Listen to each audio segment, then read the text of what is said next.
Assalamualaikum, kembali lagi di channel Legowo Story.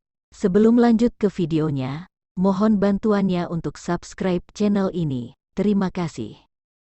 Bab 2976, Kemana orang-orang pergi? Dari cermin perunggu, 5 garis cahaya keemasan ditembakkan, langsung menuju ke 5 pusaran.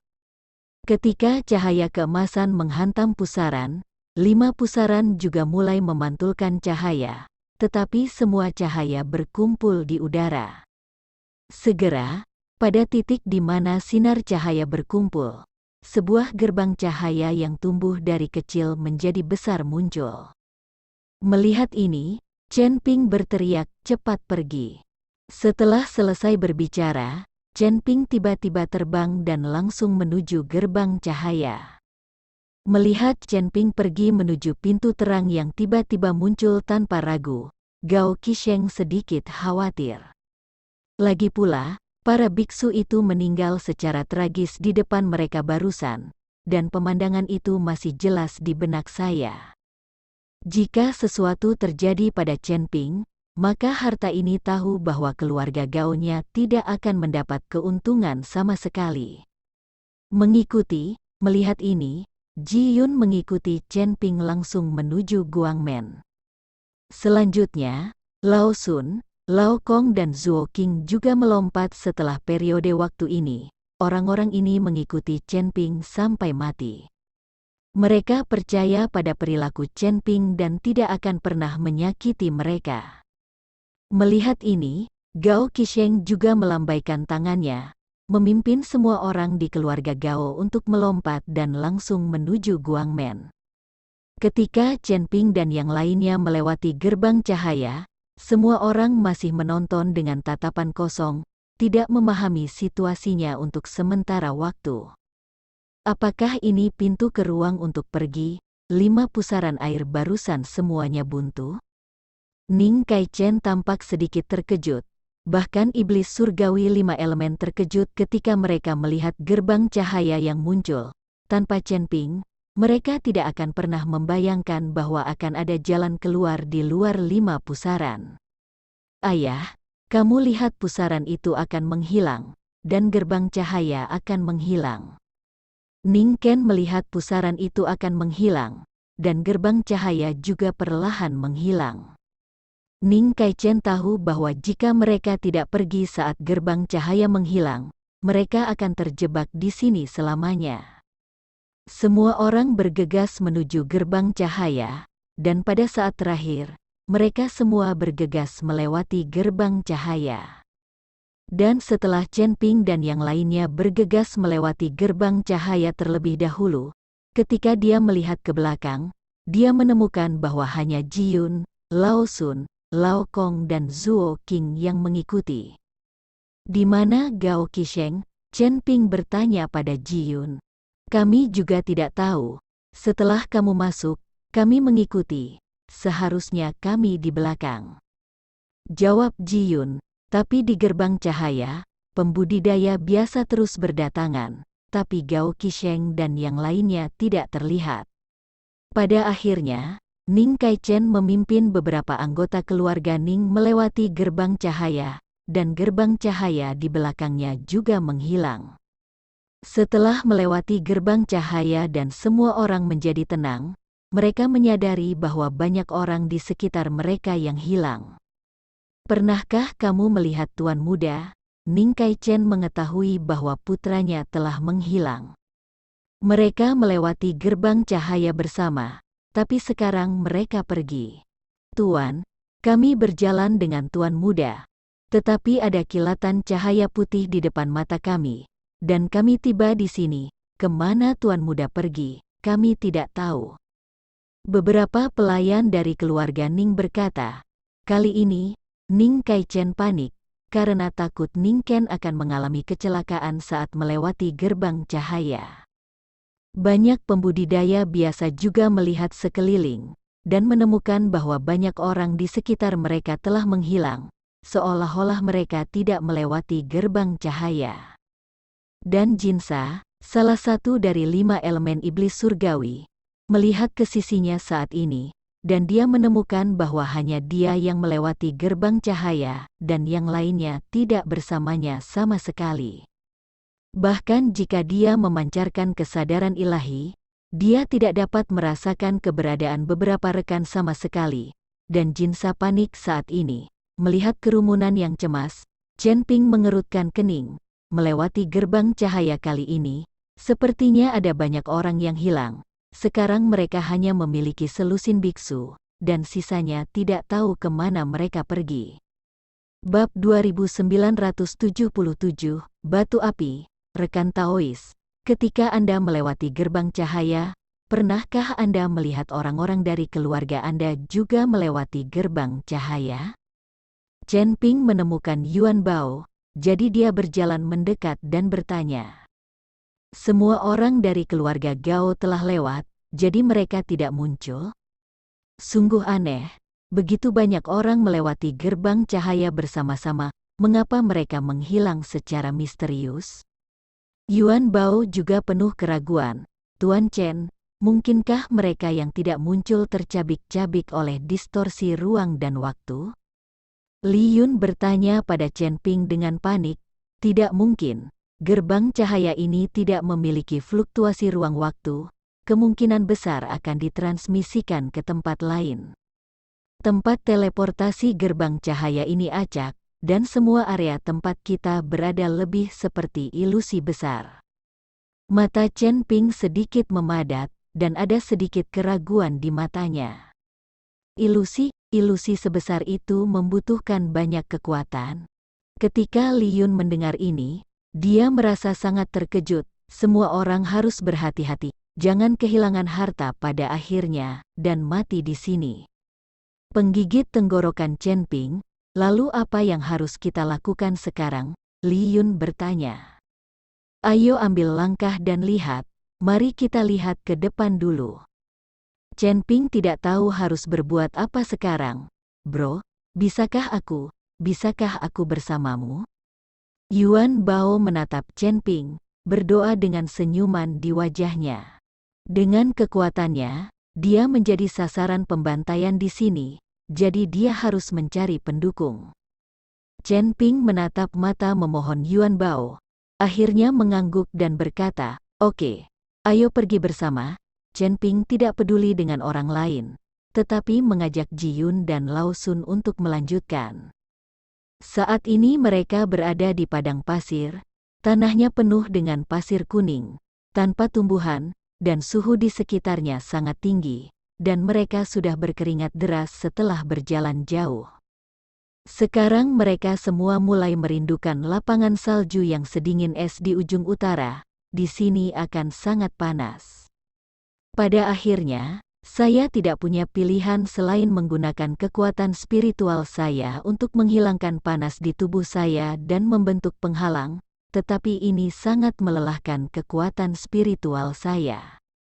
Tapi tidak mungkin, kalau tidak, aku akan mati terbakar, dan langit seperti api. Para pembudidaya lainnya semuanya tersebar mencari jejak harta karun. Mereka semua berharap menemukan harta karun di sini. Lagi pula, semakin sedikit orang, dan tidak ada yang akan memperebutkan harta karun itu. Pada saat ini, Yuan Bao, yang mengikuti Chen Ping dan yang lainnya, tiba-tiba menemukan batu merah cerah tidak jauh dari sana. Dan di dalam batu ini, sepertinya ada nyala api. Yuan Bao berlari dan mengambil batu api di tanah. Tetapi dia hanya memegangnya di tangannya, tetapi membuangnya, karena terlalu panas, dia tidak tahan untuk beberapa saat. Tetapi ketika batu api itu dibuang, sesosok tubuh melintas dan mengambilnya. Itu benar-benar batu api. Jika benda ini diserahkan kepada Huosa, itu bisa membantunya berkembang pesat. Seperti yang dikatakan Jinran, dia akan disingkirkan oleh batu api. Ini yang kutemukan, kembalikan padaku. Melihat Jinsa akan menyingkirkan batu api yang dia temukan, dia buru-buru berteriak. Jinran memandang Yuan Bao, dan segera berkata dengan wajah dingin, hal-hal yang tidak tahu bagaimana hidup atau mati, berani meneriakiku, mencari kematian. Seperti yang dikatakan Jinsa, dia menamparkan Yuan Bao dengan tamparan. Yuan Bao menjadi pucat karena terkejut, tetapi ketika Jinran menamparnya, Chen Ping sudah berdiri di depan Yuan Bao dan segera mengayunkan telapak tangannya. Aura besar mengikuti telapak tangan Jinran yang melarutkan bab Jinsa. Kakak Chen, dia mencuri batu apiku, Yuan Bao buru-buru berkata dengan iblis emas. Jinsa memandang Chen Ping dengan dingin, dengan sedikit keterkejutan di matanya. Nak, aku tidak menyangka bahwa kamu, seorang kultivator kelas 4 dari alam tubuh komposit, akan mampu menetralisir kekuatan telapak tanganku. Tapi saya menyarankan Anda untuk tidak ikut campur dalam urusan Anda sendiri dan segera keluar. Jika tidak, Anda akan mati. Jin berlari mengancam Chen Ping. Dia memandang rendah Chen Ping sama sekali. Bab 2978, seorang pahlawan tidak langsung menderita kerugian. Chen Ping memandangi batu api di tangan Jinsa, matanya bersinar terang. Batu api ini pasti sangat membantu pemahaman Chen Ping tentang asal-usul api. Serahkan barang-barang itu dan segera keluar, atau jangan salahkan aku karena bersikap kasar. Chen Ping berkata pada Jinran. Jinsa terkejut, lalu mendengus dingin dan berkata, apakah kamu berbicara denganku, hanya karena kamu, seorang biksu kelas 4 dari alam tubuh komposit, berani berbicara denganku seperti ini? Aku pikir kamu bosan hidup. Begitu Jinsa selesai berbicara, dia mendengar seseorang berkata, kalau begitu, tambahkan kami, bisakah aku berbicara denganmu seperti ini? Saya melihat Lao Sun, Lao Kong, Zuo King dan Ji Yun semuanya berjalan mendekat. 3 cocok berbicara tentang peringkat ke-8, dan 1 cocok dengan peringkat ke-7. Dan sekarang, di antara 5 elemen, hanya Jinsa sendiri, yang lainnya tidak tahu harus kemana. Jika orang-orang ini bersama, Lao Sun dan yang lainnya tidak berani mengatakan hal seperti itu, tetapi sejauh menyangkut Jinsa, jumlah mereka sangat banyak, tidak perlu takut. Jinsa memandang Lao Sun dan yang lainnya, lalu ke arah Chen Ping, dia yang semula sombongan ditekan. Dia juga tahu bahwa orang baik tidak langsung menderita kerugian. Jika ada pertarungan nyata, ada banyak lawan, dan kekuatan Chen Ping tidak diketahui, jadi Jinran tidak perlu bertarung untuk mendapatkan batu api. HMPH, kamu tidak harus sehebat itu, akan ada hari di mana kamu akan menangis. Setelah Jinran selesai berbicara, dia langsung meminta batu api itu ke tanah, lalu berbalik dan pergi. Yuan Bao ingin mengambilnya, tetapi ketika dia berpikir bahwa batu api itu sangat panas, dia tidak dapat mengangkatnya dengan kekuatannya, jadi dia berkata kepada Chen Ping, Kakak Chen, batu api ini juga sangat berguna untuk budidaya, jadi saya akan memberikannya kepada Anda. Ada banyak batu seperti itu di tempat ini. Chen Ping tidak sopan, dan mengambil batu api secara langsung. Chen Ping tidak merasakan panasnya. Lagi pula, ada api di tubuh Chen Ping. Batu api itu kuat, dan tidak mungkin Chen Ping merasakannya panas. Chen Ping memasukkan batu api ke dalam cincin penyimpanan, lalu melanjutkan pencarian. Tak lama kemudian, tidak jauh dari mereka, terdengar teriakan, seharusnya seorang biksu meninggal.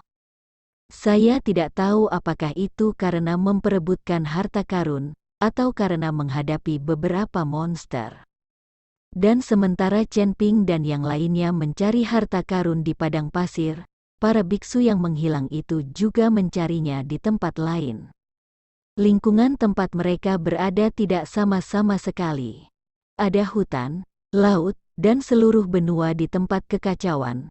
Lelaki tua itu melihat kehampaan di depannya, dan melihat bahwa ngarai yang diproyeksikan dari kehampaan itu persis di berbagai tempat di mana semua biksu berada sekarang. Para biksu ini berburu harta karun dan bertempur. Semuanya dilihat oleh lelaki tua itu. Dan di depan lelaki tua itu, sebuah manik hitam melayang di udara. Setiap kali seorang biksu meninggal, cahaya putih akan memasuki manik hitam, dan manik yang awalnya hitam pekat juga akan menjadi lebih putih. Sekarang setengah dari manik telah memutih, dan mata lelaki tua itu dipenuhi dengan keserakahan yang tak ada habisnya. Chen Ping dan yang lainnya masih mencari harta karun dan batu api di gurun tandus. Tunggu sebentar. Ekspresi Chen Ping tiba-tiba berubah sedikit, menyebabkan semua orang berhenti. Bisakah kamu mendengar suara? Chen Ping bertanya. Suara, aku tidak mendengarnya, hanya Feng Seng yang menggelengkan kepalanya. Tidak, pasti ada suara. Chen Ping sedikit mengernyit. Lalu kaki semua orang mulai bergetar. Melihat ini, Chen Ping buru-buru meraung mendengar raungan Chen Ping. Semua orang buru-buru mundur, tapi kekuatan Yuan Bao relatif rendah. Jadi dia bergerak selangkah lebih lambat dari pasir. Monster kadal besar keluar dan menggigit Yuan Bao. Melihat ini, Yuan Bao ketakutan dan bodoh. Chen Ping mencengkeram kerah baju Yuan Bao dan mengusirnya. Kadal itu menggigitnya sampai habis. Lalu menatap Chen Ping dan yang lainnya. Terima kasih telah menonton video ini. Jika Anda menyukai videonya, silahkan like dan bagikan video ini ke teman Anda. Lalu tinggalkan kritik dan saran Anda di kolom komentar. Terima kasih. Wassalamualaikum.